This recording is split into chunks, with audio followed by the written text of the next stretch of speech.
Well, welcome everyone. Bienvenidos. I'm so very glad to have you joining me and everyone in our Zoom poetry studio for today's Cultivating Voices live poetry, our weekly reading series, and today our first new books showcase of November with poets Emily Mohn-Slate, Teri Cross Davis, and Matt Mooney. Rachel Mennings was scheduled to join us and unfortunately was not able to join to her, and we'll be rescheduling to bring Rachel to the stage in the new year with us. Well, I'm your host, Sandy Yannone, author of Boats for Women from Salmon Poetry.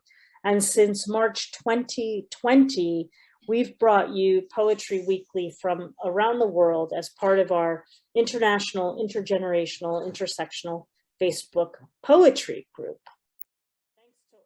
Of our poets who joined us last Sunday for our live Poets Focus open mic on the theme of waves. As you can imagine, it was a moving experience, and I encourage you to watch or rewatch on our Cultivating Voices live Facebook page or our YouTube channel, courtesy of the efforts of Don Krieger.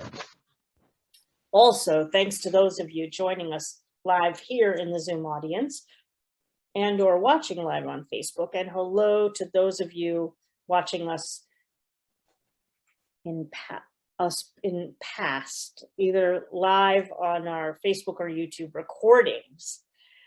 With a reminder that we'll be putting links today to the poets in the live chat here in Zoom, as well as over on Facebook. And please support them by purchasing one or all of the books featured today.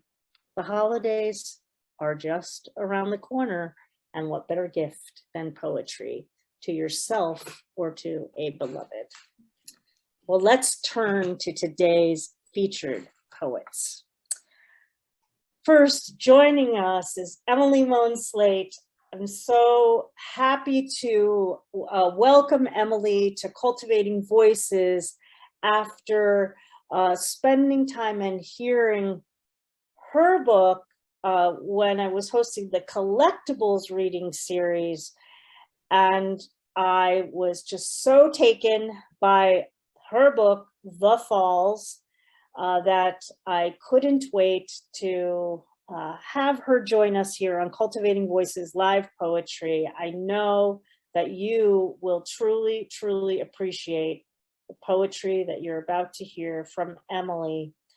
And it's so great to be in her company again.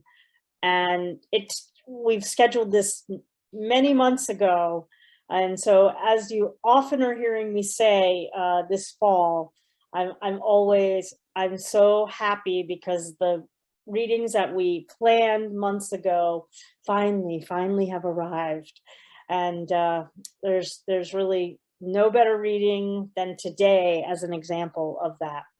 Well, Emily Mohn-Slate is the author of, as I mentioned, The Falls, winner of the 2019 New American Poetry Prize from New American Press in 2020, and Fee, winner of the 2018 Keystone Chapbook Prize from Seven Kitchens Press. Her poems and essays have appeared in Ani, New Ohio Review, Muzzle Magazine, Tupelo Quarterly, The Adroit Journal, and many places elsewhere.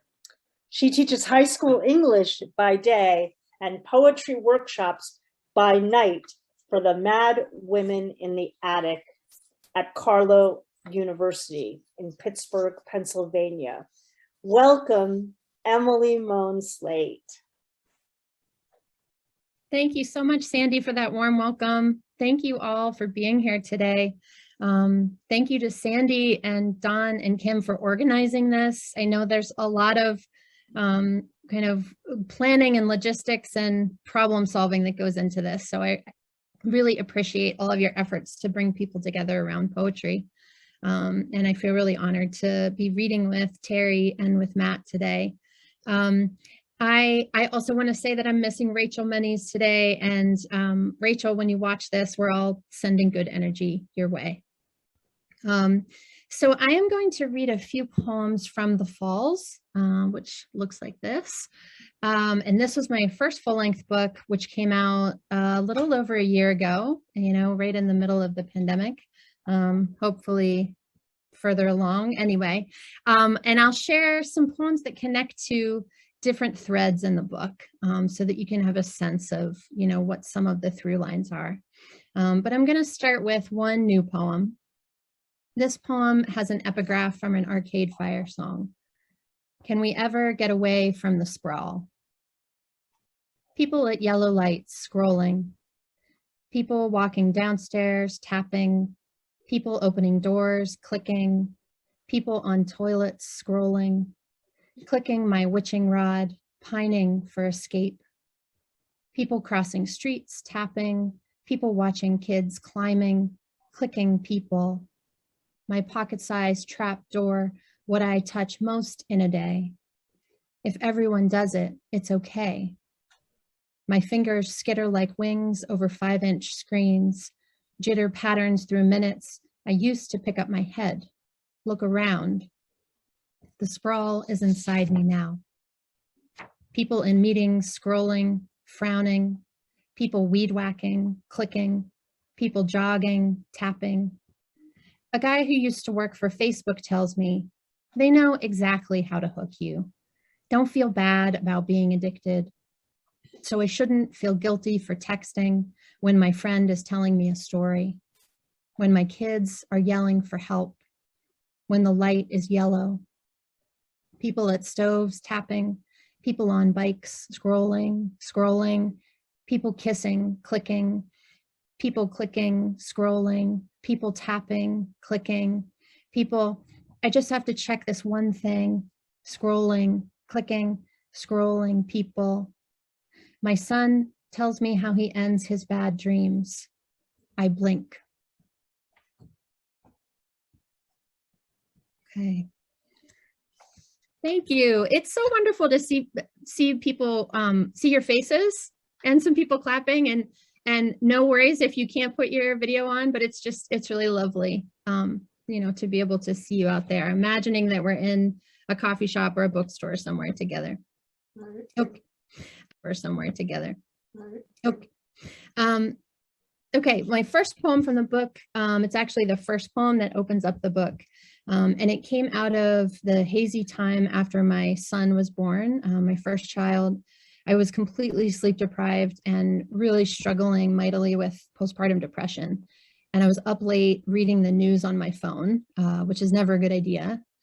And I read a story about a woman who accidentally left her baby on the roof of her car. So easy. A woman forgot her baby in the park. People found it, murmuring in the bushes, called it fairy.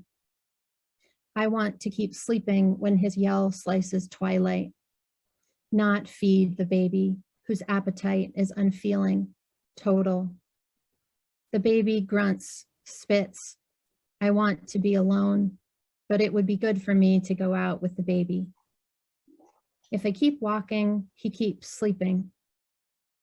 A woman at the park's edge holds honey petals to her nose, breathes them the way I breathe the baby's furry head. A woman left her baby in the car, rushed to work. Her baby overheated and died. I forget things so often now. I never forget my glasses. It would be so easy to forget the baby. Old bikes lie on porches, washed in yellow light, exhausted. I hover 2 fingers above his chest, search for breath. I love to hear the baby's slight gasp when I turn on a light. I study his open mouth, flick the light on and off and on until I can't. I forgot my keys, my jacket. A woman drove off with her baby on the roof of her car. Did I fasten the buckle around the baby's soft waist? I didn't want to come out today, but it is good to smell the oily pizza boxes at Pino's, to dodge the garbage truck lumbering down Hastings Street, men hanging on by a tiny crescent. They found her baby at 45th and Chawla on the highway line, alive, not even crying. I had a hat once I loved, red and blue wool. I lost and found it in a Shaw's parking lot, mashed down, brown with exhaust. I washed it by hand, hung it up to dry. The baby licks the stroller harness, wets the rip-proof vinyl to a deeper red.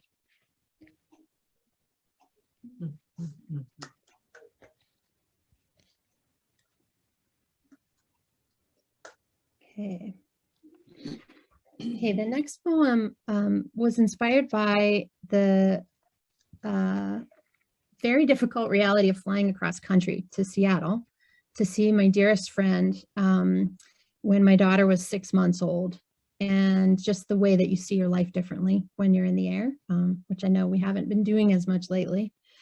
And the title is Lightning Flowers, and lightning flowers is another word for Lichtenberg figures.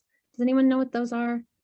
So they're these tree branch-like shapes that can occur sometimes on the skin of people who've been struck by lightning. So that's where the title comes from. Lightning flowers. My daughter is finally asleep in my throbbing arms. She grows roots that branch around my skin. The woman next to me on the plane, who let my wild baby grab her rings, lick the zipper of her purse, waving away my apologies, sleeps now too. On her tray table, her highlighted hair, a perfect frosted cake. Lois, married 38 years to her second husband, who died recently. He was a good one, she says, a really good one. It changes everything. Lois was surprised I have a second husband too. My first husband, a heavy bell still ringing. My second husband, clear light on green leaves. Maybe it was supposed to be this way.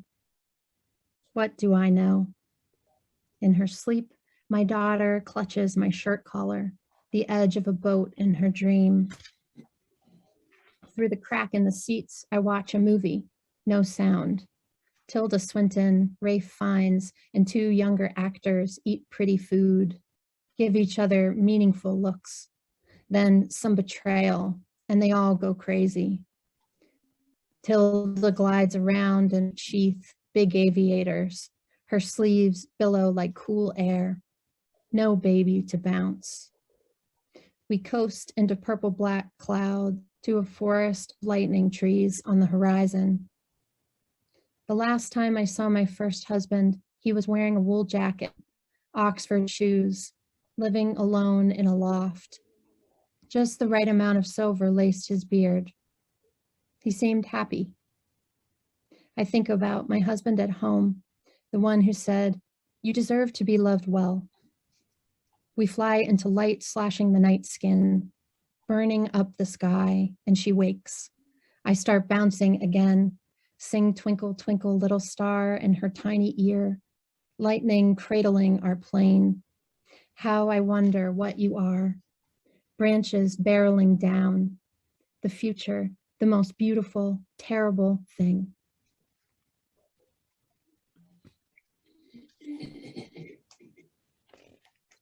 I have two more poems to share with you today. The next one, Sandy has heard, the reading where I shared a bunch of Charlotte Mew poems. So has anyone heard of the poet Charlotte Mew? Any hands? Yay, okay, a few.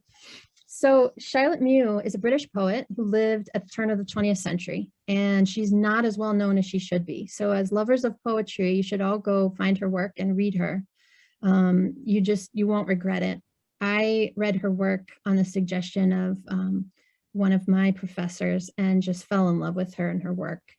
And I started writing poems to her in the form of letters. So this is one of those.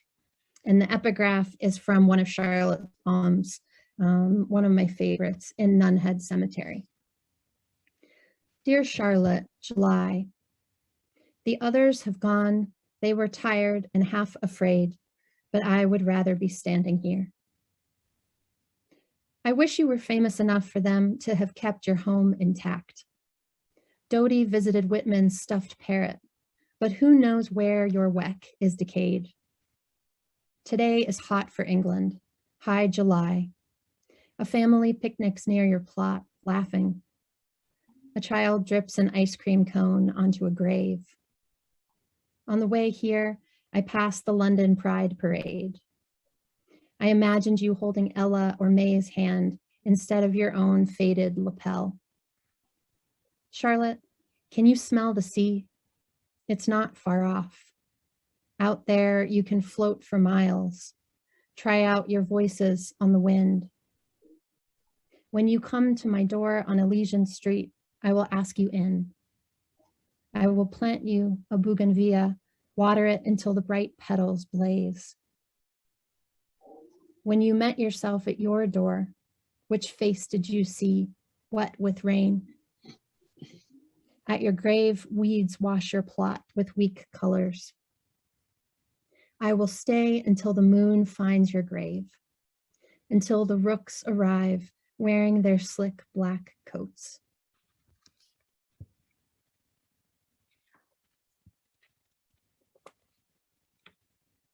Okay, and my last poem was inspired by Ross Gay's Catalog of Unabashed Gratitude, which if you somehow missed that book, go find it and read it because it's incredible. And his book made me want to try to write about joy, which is not something I tend to write about.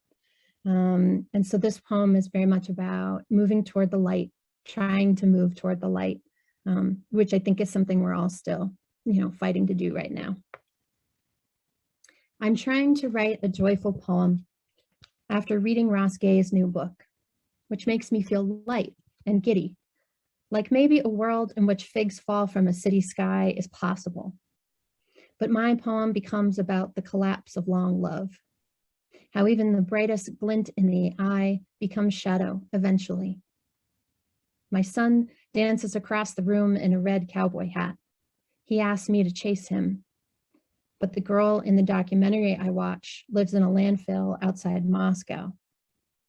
She drinks water from dirty milk jugs. And why does joy always slide into darkness?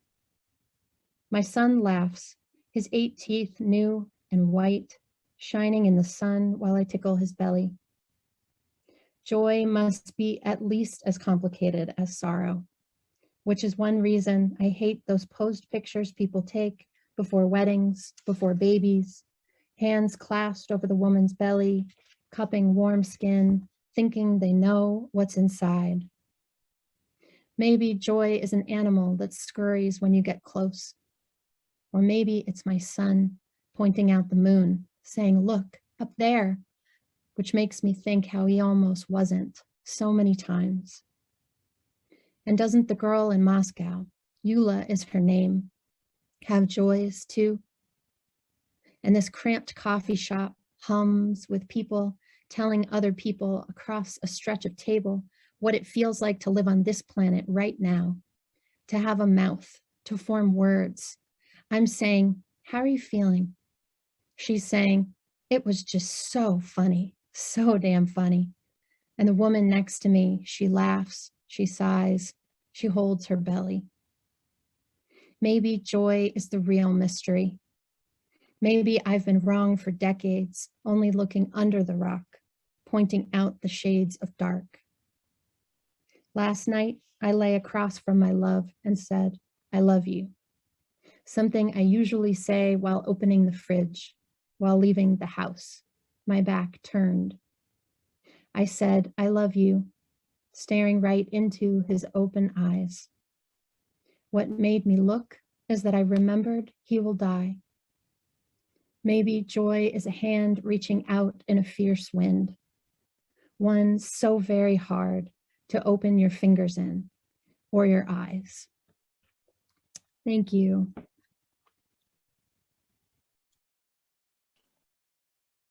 Thank you so much, Emily. Folks, you've been listening to Emily Mohn-Slate. The book is The Falls. Hold it up, would you? I also I have the book. I love the book. I love it visually as much as I do the contents. You know, what a stirring reading that took us to so many places from, I mean, literally and figuratively, you know, from that devotion to Charlotte Mew and the devotion to all the beloveds. I'm reminded also, as you mentioned in your kind of homage or response to Ross Gay, that Richard Jackson, a poet that some of you might know here, also wrote a poem that for a long time I wanted to write a happy poem.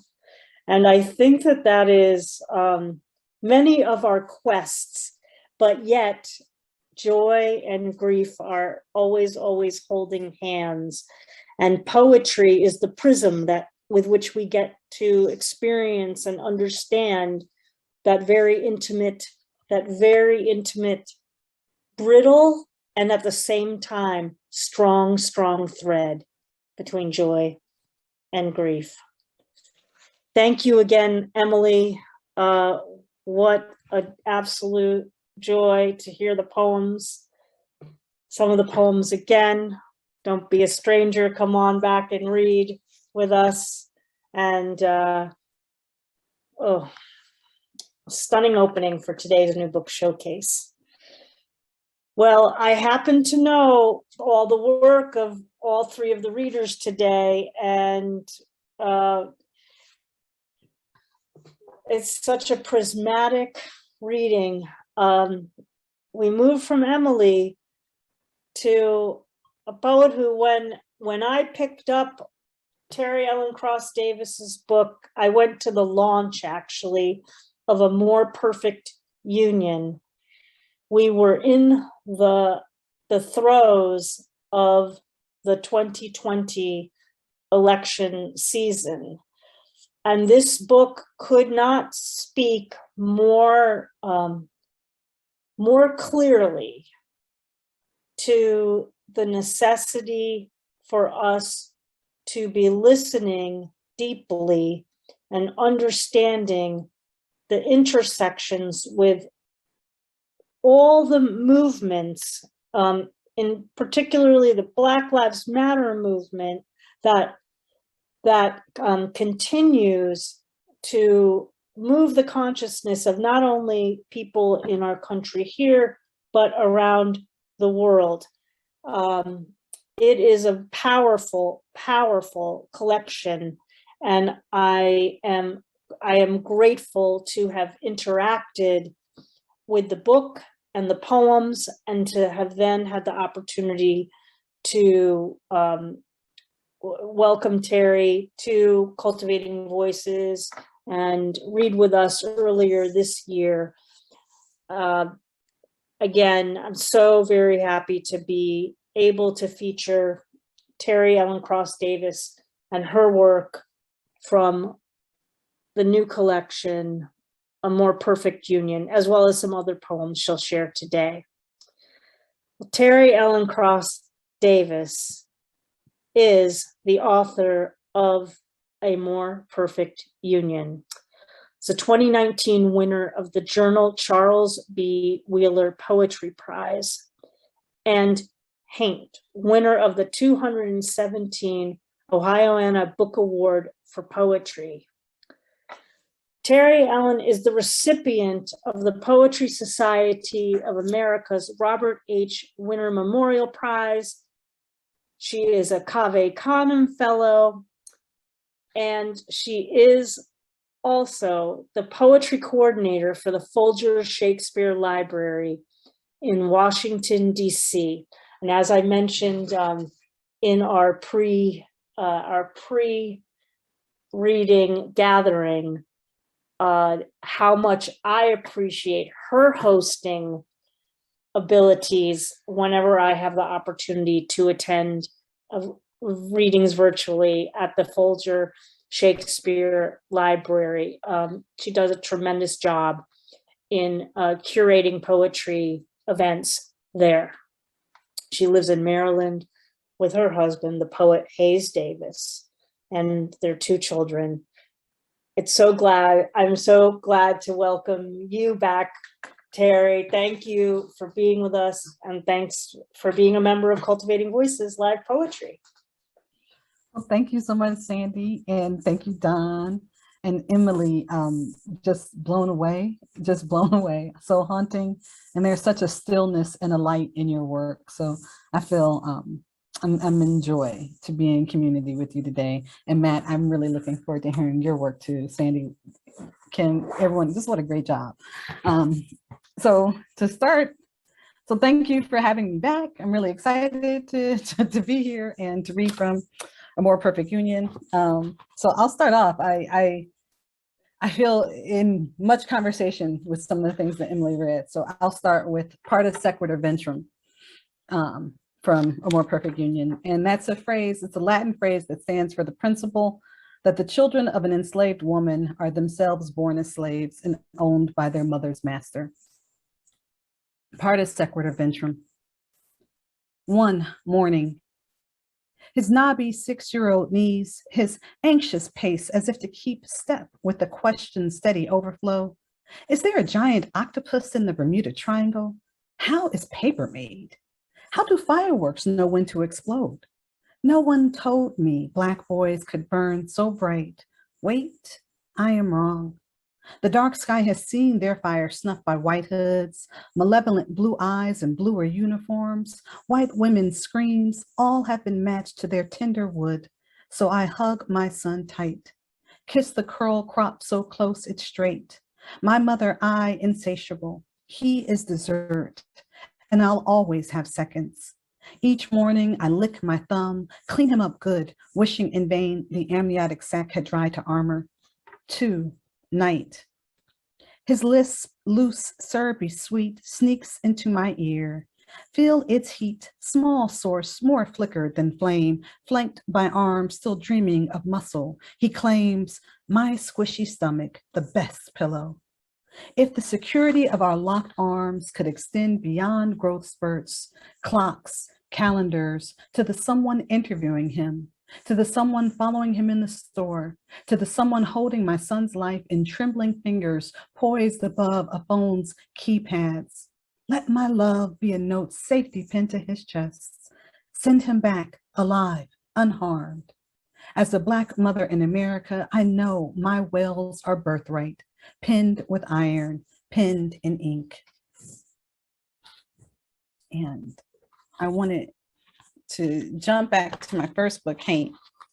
Oh, thank you. Don had asked about it, and so I'll read you a poem from Haint. I'm in this space this Sunday, so if you're, if you guys know this feeling, Saturday is the free day. You can mess up Saturday and it's okay, it doesn't count. But Sunday, by now, you're like, okay, who's got clothes picked out for the week? What are we doing for lunches? What are we doing for dinner? What are we doing for dinner 2 nights from now? Where's the laundry? Did she get her jeans washed? What about this uniform? And so it's like Sunday counts double, and it drives me mad. So anyway, this gets I'm diving knee deep into parenting. So I'm here to tell you, this poem is called Let Down, which is the phrase that they use for milk when it comes down. So you'll understand all that. Let down.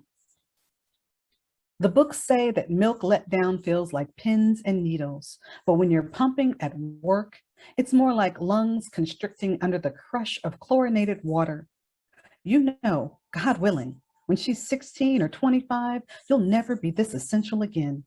So remember this smothering need now, the engorged breast, the suction, the release. Know the ache swelling and flowing from you is caused by your hands cradling plastic bottles that your warm, twisting baby is elsewhere away from you.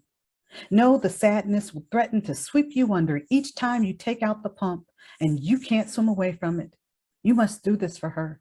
You must stay. You must drown. I had the privilege of having an office with both my children, and so I was able to bring the pump into work and pump at work. But it is that first time I pumped and my daughter wasn't there, I did not know what to do with that sadness that drowned me in that moment. And I didn't realize what it was until my mother said, your baby isn't there. And I thought, oh, that's what's missing. That's why this hurts so bad. And it wasn't like a physical pain, it was all emotional. So I wanted to jump ship, if you will, and I'll skip to this poem. I've spent 2 summers I spent in Ireland in 2016 and 2017. When Hate first came out, my husband's book came out like 2 months previous, 2-3 months previous. And so we did a little book tour in Dublin and in Kerry. It was so much fun. And then next year I'm in a collective with other Black women poets, and we put out an anthology and we went to Ireland again. So I had a lot of and then I have Irish ancestry on both sides. Thanks, Ancestry DNA. The things you learn. So I felt this affinity, and I've loved many a great Irish poet. I mean, from Evan Boland, Eamon Grennan, Paula Meehan, the man himself, Seamus Heaney. Like you can't go wrong any which way you turn. So all that to say, a Black woman learns Ireland's history by bus. It took a civil rights museum to lift the skirts of the maiden city of Derry. Here's where I saw her Seamus Heaney tattoo. Belfast, the stamp at the bottom of the Titanic. Here I breathe in an industry defined by ghosts. Then it's back to you, Dublin. How sweet I got on you, I do not know. Blame that ancestor long ago. Let's hope it was consensual. But the words that crawl your streets align with my fault lines, neither of us accustomed to joy. On the road to Limerick, crumbling forts shimmer and shy away like mirages. On the River Shannon, swans play their part near King John's castle. Here, Frederick Douglass honed his pleas for justice. Shivers dart down my bare brown arms. But it's Newgrange, where stacked ancient stones call my blood to rise. 2 times a year, the sun flings a season's new song into a quartz cavern. Here, lifetimes were spent, bent, building tempos to echo eons. At the entrance, water collects in a giant rock's hollowed hand. A wizened man whispers to me, dip your fingers and touch what ails you. And then I'll follow up with this. And there is something too about just being on a plane, and it makes you reevaluate a lot of things. So, and I always have to preface to say, I gave you this, I love Ireland. I gave you the spill. Now I hear this poem, but understand, I love Ireland. This has nothing to do with Ireland. A Black woman gets a window seat on Aer Lingus. Enough, Ireland. For all your lush effusion of color, inside me blooms a masochistic loneliness. Give me the screws I know best, the policeman quick to test my yes sir as acidless. Trigger the Midwest. Never on the Bible school test was this. Crucifixion kills, not nails into feet or wrists, but the weight borne upon the breast.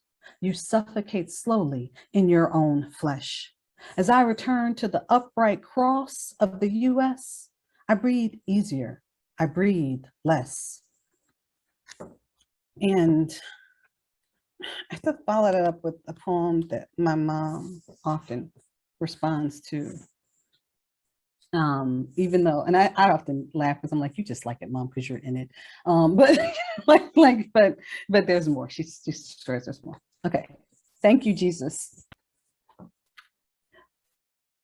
When the blue and red sirens pass you, when the school calls because your child beat the exam and not a classmate, when the smartphone drops but does not crack, The rush escaping your mouth betrays your upbringing. Thank you, Jesus.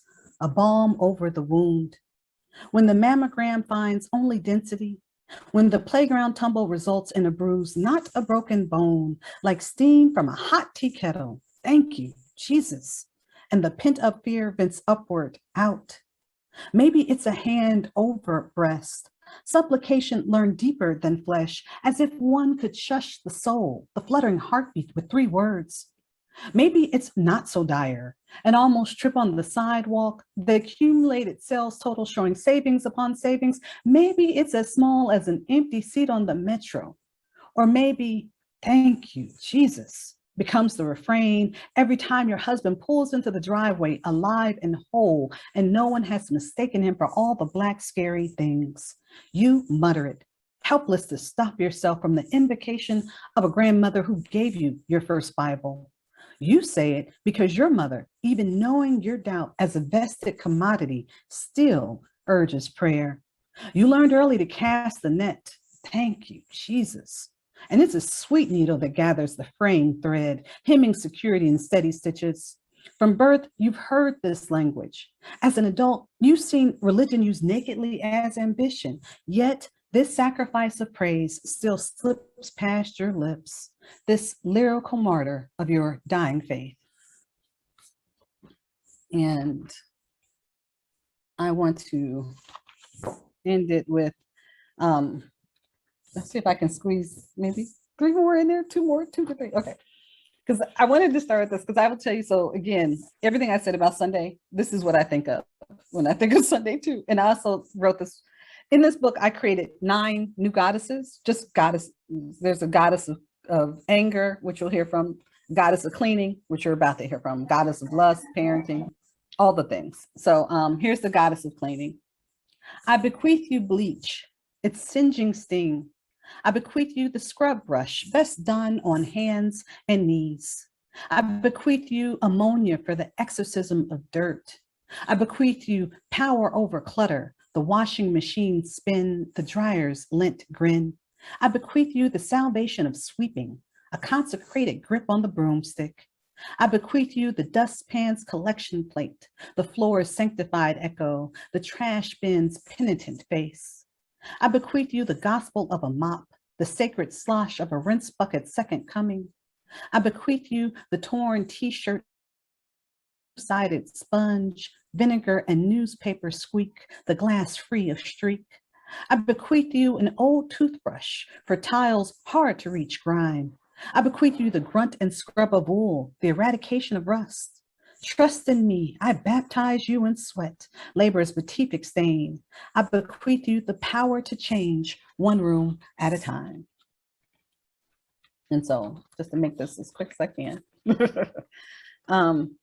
Here is quickly the goddess of anger, and then I'll end with this. The goddess of anger. I really wish she were real sometimes so that I can make a temple and we can pray to her often. The goddess of anger. Did he touch you? Did he hit you with jagged words or closed fists? Did he laugh at you? Were you polite even then? Were you lava under the skin? Then let me in. Unsheath the dagger of me. You've tasted pain, now let me master it. Let me in. I'll use the dust of his bones for tea. I'll rise, vengeful and caustic, a florid fury. I'll steeped in seething. I'll make his eyes bleed. Let me in. I'll dissect him unflinchingly. A backhand slap, a rake of fingernails. I'll spit my small mercies. I'll dance on him in stilettos, paint my toenails OPI red while the blood congeals. Let me be your ignition point, your pitch, the whoosh of hot, sweet breath. I'm all your swallowed heat simmered into flesh. I too can lift burdens. Let go of fear, of retribution. Let go of decorum and shame. Ride rage until it bucks and jump on it again. Damn it, let me in. And I'll end very quickly, and thank you all so much for your time with this poem, which speaks to the anger. My therapist told me a long time ago to lean into it, and I did. And so thank you again. And this poem suggests revolution. This poem has some adult language. I'm telling you now, we're adults. This poem suggests revolution. This poem no longer consents to play mammy or to wet nurse a seething rage at her own black teeth. America, your teeth have come in. You nip too much. This poem refuses to play religion. A Bible verse will not absolve you, America. If the pursuit of happiness, life, and liberty came from the Creator, she is about ready to backhand you in the face. This poem will not be your bottom bitch, America.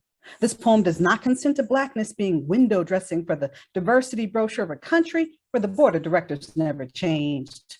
This poem reads the fine print on you, America.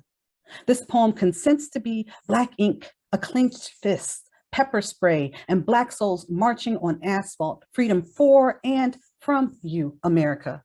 If need be, this poem consents to double as witness, the dotted I in the missing reparations decree. Until then, let this poem heckle you, America. Let it yell, "Goddamn US, choke on cotton," while fanning itself and the flames. Understand, this poem doesn't want to be bloodthirsty. It would rather write about the cleanse of a cloudburst than the vengeful force of a water hose. In truth, this poem courts hope. Like a Volta, it wants to turn the page writing, "America, let us pen a new document, not a perpetual union, but a chokehold removed, as a black throat breathing freely is a self-evident truth. Let these lines be facts submitted to a candid world. And this poem, when spoken or read, let it alter, let it abolish you." Thank you so much for your time and attention. I appreciate it. And thank you. My friends, Teri Cross Davis, the book is A More Perfect Union. And I could not endorse more the call for revolution and all of the themes that course throughout the book. Very similarly to how we talked about in Emily's book, that the prismatic is ever present on the personal and the political in Teri's collection. And it is, as you said, no diversity brochure. It is a collection, a powerful collection of poetry of this time and place, also speaking to the need for repair from the past, moving forward through to the future. Let me be your ignition point. This book is the entry point to ignition.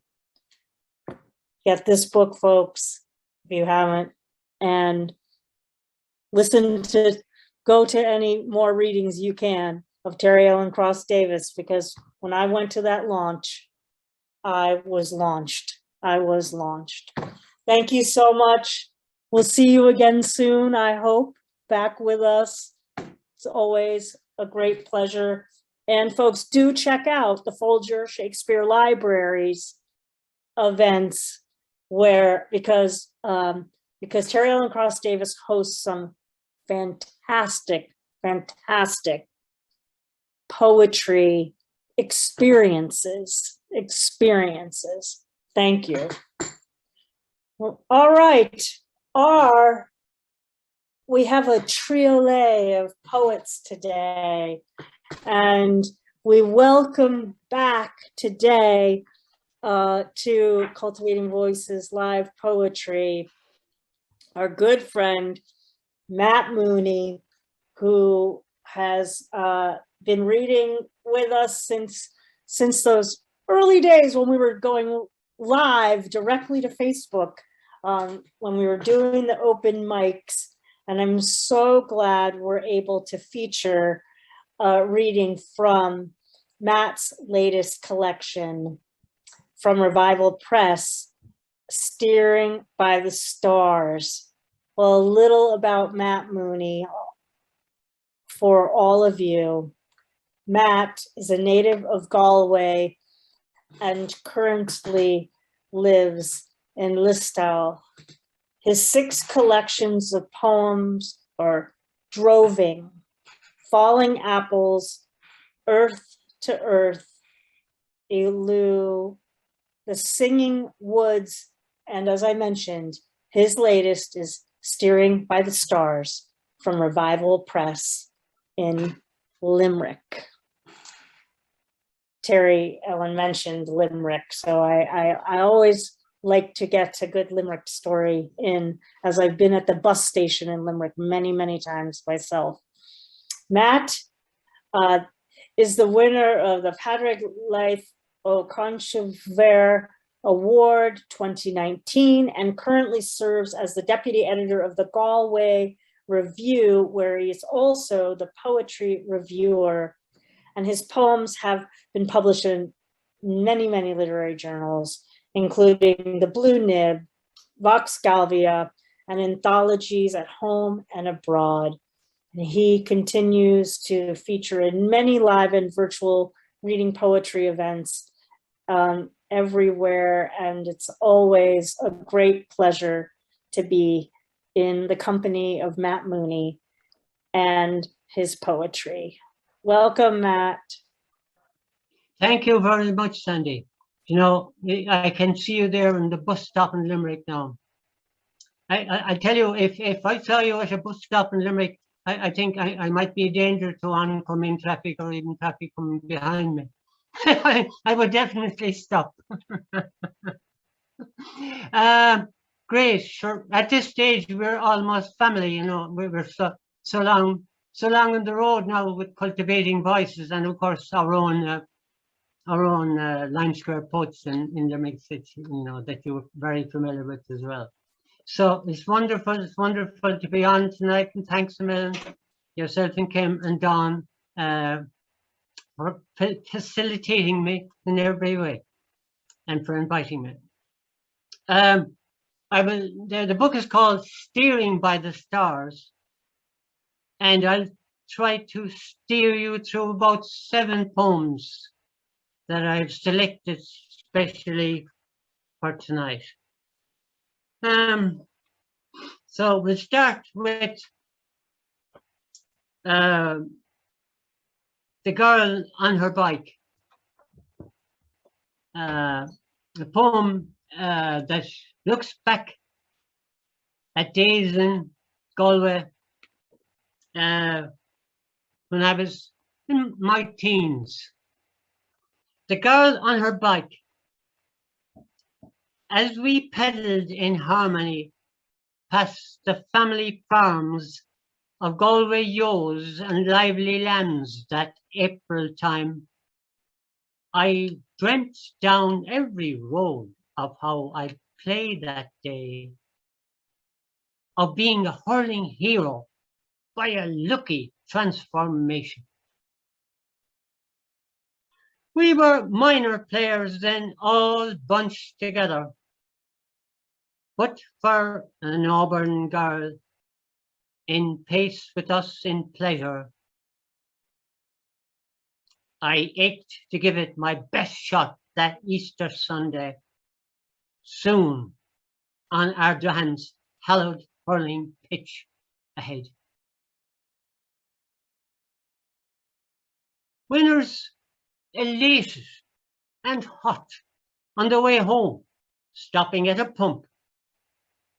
We pumped spring water for each other. Little did I know or fear as it gushed and splashed on the girl on her bike that she wasn't to be for me.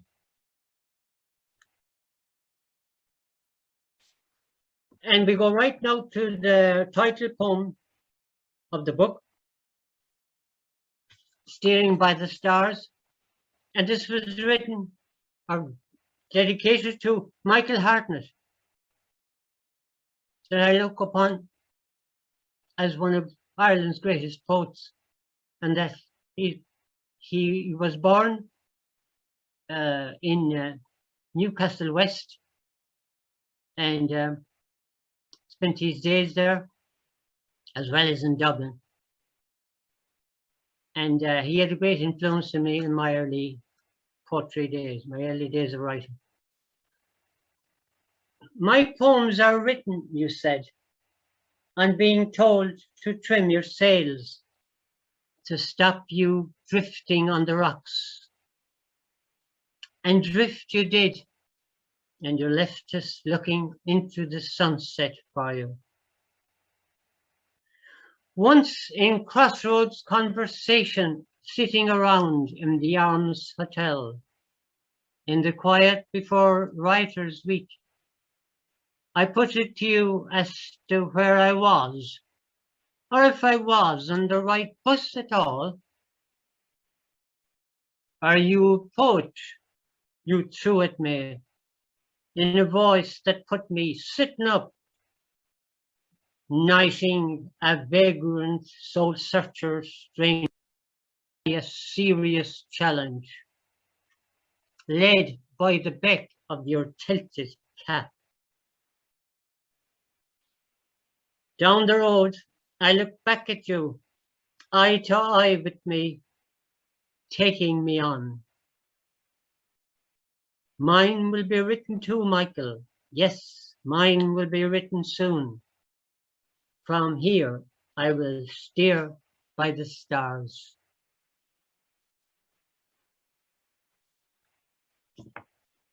And we go back to Kerry, back here home to Kerry, for the next poem.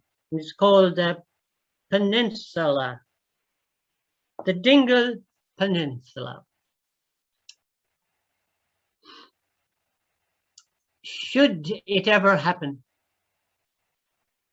on my last hour to be on heaven's highway on an August day, and that in passing overhead I caught a glimpse of Dingle where I am today, its patchwork peninsula laid out before me, I'm sure I'd be drawn back to be rejuvenated where dreams were born again. I'd travel for one more look, its roads of many bends between bewitching ropes of red and orange, blending for miles in fuchsia hedges and blankets of Montfriche, and see the blasted islands asleep off the Atlantic way. I'd be wafted away under the watchful eyes of its sculpted peaks, indenting the skyline. Above green slopes, trapping the sun all day and pouring it down from their bowls of light on high altars of green, lighting the way back again to my highway to heaven.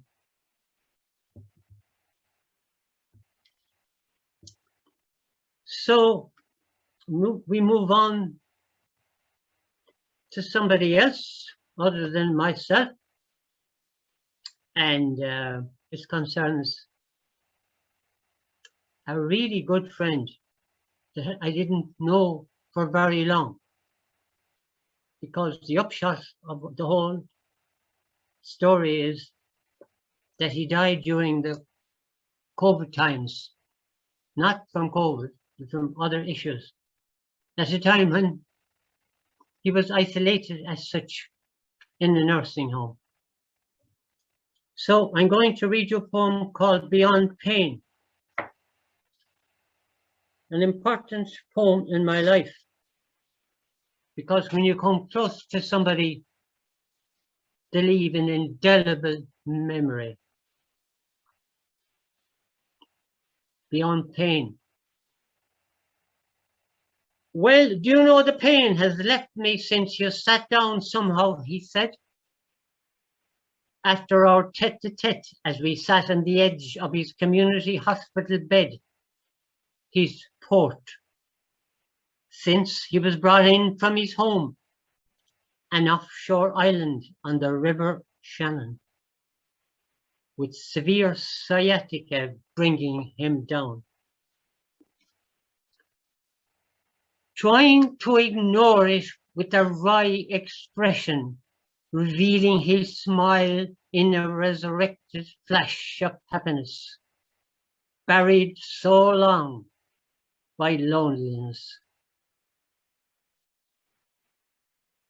His unseen brain belt, forever tightening and often frightening in his home alone, where seagulls cry. Here, cast up again. On daily medication, a brace to aid him, a gallant gentleman of 80 years. He replied half in jest, half in hope to me, when I reminded him that God is good. Faith, he'd need to come to do something for me the way I am. He made me laugh, and I left him braced on a Christmas Eve, living in hope in the hands of God above.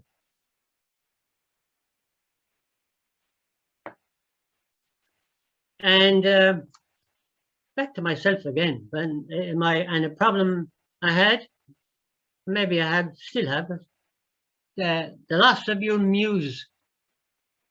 When your muse deserts you, a problem that quite a few poets have, I'd imagine. So it's called, poem is called Fugitive Verses.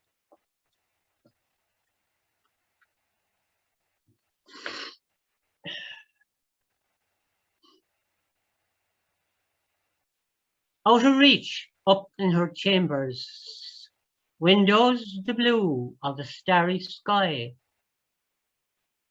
High up in the castle tower above, she resides these nights and days, absented from my lyrical phrase.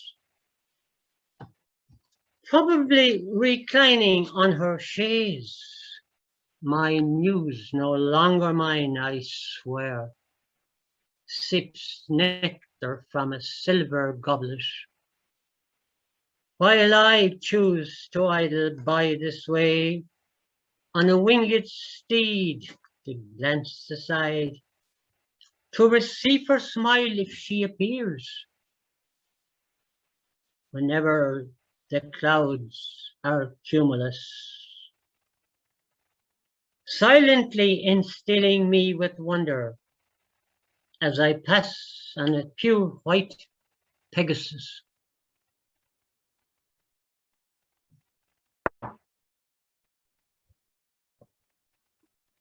Now, onwards now to a great love of mine, and the poem is called All Mine. It concerns trees that are plagued with creeping ivy. If ever you take note of what's happening in a wood that you visit, you'll see a lot of ivy, and they attack trees. All mine. I care for all my trees, big and stout or slim, and those that fall about, and low or squawking crow agrees, and wonders why I care at all for all that grows up in the wood. Higher and higher since first I stood up on this first hill when they were young. I look at all my trees. Some are straight and high as one's eye can go, and I envy them their view, for it's little I can see below. Between all of them that's there, their heads stuck up in the air, the ash, the oak, the beech, and the sycamore. I'm attached to all my trees, and I worry greatly about clinging ivy vines that snake higher and higher every year, squeezing every tree tight until before long they're strong enough to kill. And so I go to war on them with saw and hatchet. I treasure all my trees, for they make me feel that I am a wealthy man. And when I lean against them, I feel good. They stand their ground when I'm down. All stripped bare, their trunks are smooth, and some have backs of crusty brown. They're all mine, and I think they know my mind. The final poem, thank you. The final poem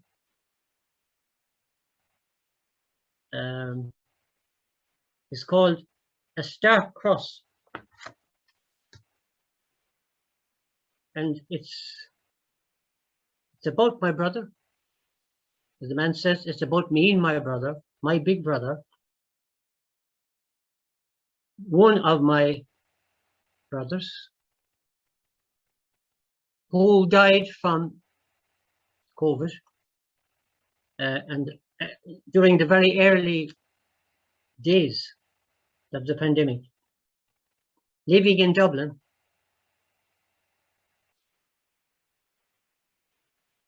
It's called A Stark Cross. Before I finish, I'm deeply indebted to the wonderful Cultivating Voices, to Sandy, Kim, and Dawn, and to all of you listeners. And I congratulate my fellow readers tonight, Teri and Emily. I must say that I was lulled into a poetic dream or trance by their readings, and I had no trouble in starting up myself after that. But I hope that you enjoyed my poems as I enjoyed their poems. A Stark Cross. The only thing I wrote that end of March to mark your burial were 6 simple lines, grief-laden and finite. The rain fell gently on your grave the day they buried you in Lucan, the victim of the virus. A stark cross above you. Out the door of life, alone, the rest of us in lockdown far away. Consolation later in the loyalty of friends round your estate on a grief-filled day, in their applause as you pass by. And they sang our Galway song that says, "'Tis far away I am today, from scenes I roamed a boy." In your funeral film, their last farewell, their hymn from home for you. I have hesitated long, maybe in denial, to open up the book, the story of your life. Its good times and the bad as well, bettered bravely. For maybe I'm afraid I'd find myself inside there with you, living it to the full. Listening to you, Pat, my own big brother, taking it all in, then seeing the funny side, laughing in the end. Gurmila Mahagrib, thank you all very much.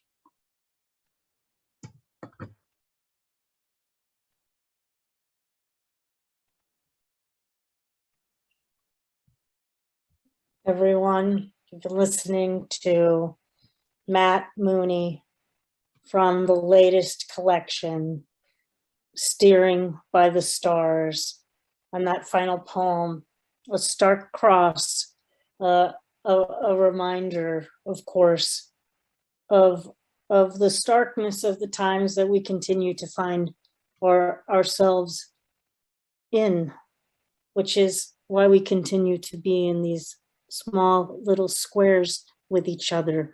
But I do find that the silver lining, but nevertheless, a reminder of so much loss, and that poetry, as we know, is one of the things that can help us move through with and respect ourselves and our beloveds through that grief and joy, that teetering that we've been on today in our reading with our three poets, Emily Mohn-Slate, Teri Cross Davis, and Matt Mooney. Folks, this is before I make a few final announcements for today. How about we unmute and show our gratitude for these three remarkable voices that we've been able to. Thank you. Bravo! Thank you. Woo, Thank you. Wonderful. Bravo. fantastic. Thanks Well, very much. everyone, a reminder that links to the books will be on our Cultivating Voices live poetry page. If you're here in Zoom in the chat, you've got links to the books. I do hope you will pick up more than a few copies today to support the poets and their presses. And if you have upcoming events or things you'd like to share, now would be a great time to put things into the chat. And a reminder to join us next week for our 90-minute live wild card open mic. 15 poets will have 5 minutes each on the poetry of their choice. That's the wild card. Signups begin in the Zoom room 15 minutes before the hour until we fill. And we will have a wait list for poets to read one poem each, if we have time conserved from those 15 readers. We did pretty well last week. As always, again, my just immense gratitude to each of you for coming out live today to listen to the poetry of Emily Mohn-Slate, Teri Cross Davis, and Matt Mooney. And as I share with you each week, our humanity depends on our deepest of listening to one another. And there is nothing that provides us that opportunity, I think, more than the act of sharing and listening to poetry. Thank you so much for joining us here today to engage in this practice of poetry. I wish you all a very, very humble and peaceful week, and my best health to all of you. Thank you, and I hope we'll see you next week back here on Cultivating Voices Live Poetry. Sandy Yannone signing out for the afternoon and evening, and for some of us, McMesa morning.